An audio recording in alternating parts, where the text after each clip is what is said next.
Summary of Out of My Mind by Sharon Draper. Melody Brooks is a smart girl who is 10 years old and has a photographic memory. She enjoys listening to country music, listening to books on tape, and spending time with her family. Melody is unable to talk, despite the fact that she has a passion for language and words. People who have cerebral palsy have trouble moving their bodies because they are very stiff. In the book, Melody's 5th grade year is the main setting. However, she also talks about her life and what it's been like to grow up with a condition. Mama and Daddy notice Melody can't hold toys or sit up without falling over when she is a baby. This is the start of Out of My Mind. Not only is Melody's body not growing the way it should, but her mind is also growing very quickly. She understands her parents, even though she can't talk back to them. It bothers her when they can't understand her. Still, Melody's family and Mrs. V, her next-door neighbor, think she is smart.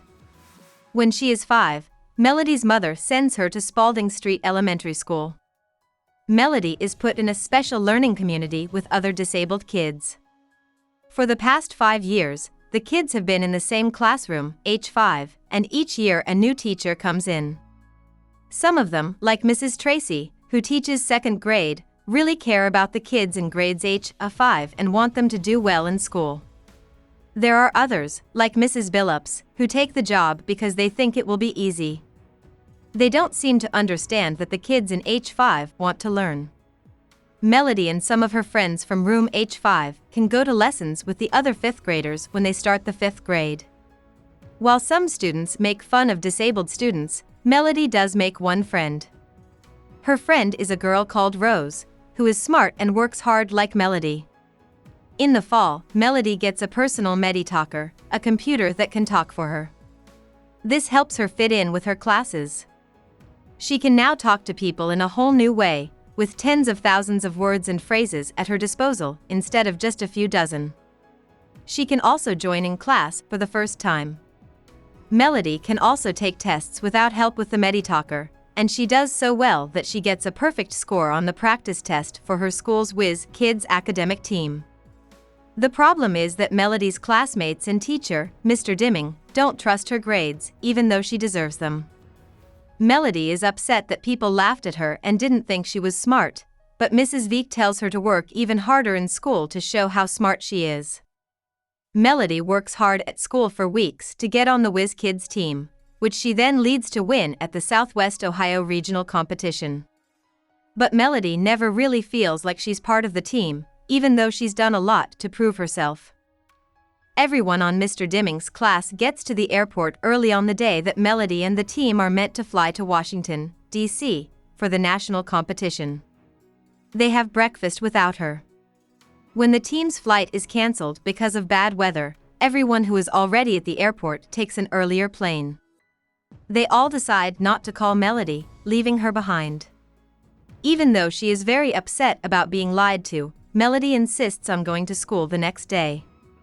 Melody sees her little sister Penny run out from behind the van while she is sitting in the car. Melody tells her mother not to back up, but her mother doesn't have her Meditalker with her and can't say why she's so angry. Melody's mother doesn't try to understand her, so she ignores her and hits Penny with the car by mistake. Penny is taken to the hospital right away. She hurts her leg, but she lives.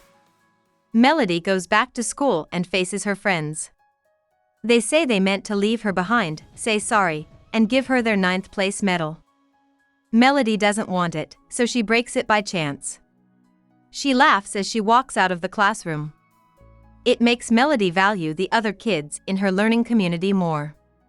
It also helps her figure out what's most important to her family's health and the health of the people who really care about her. She finishes the book the same way she started it, by writing an autobiography for her language arts class about how much she loves words and language.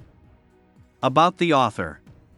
Sharon M. Draper was born in Cleveland, Ohio, which is also the setting of many of her books. She grew up in Cleveland, went to college in California, and then came back to Ohio for graduate school. She now lives in Cincinnati. Draper was a teacher for a long time and won the National Teacher of the Year award in 1997. She started writing books because she wanted to write books that her children would enjoy reading. Tears of a Tiger was her first book. It came out in 1994, while she was still an English teacher at a high school. In the end, she quit her job to write full-time. She has won many awards and honors, including the Coretta Scott King Award 5 times for excellent African American writers and illustrators. She has written more than 25 books for kids and teens. Hope we summarized it fully and you liked it. Please hit the like button and subscribe to our channel so that we are motivated to create more videos.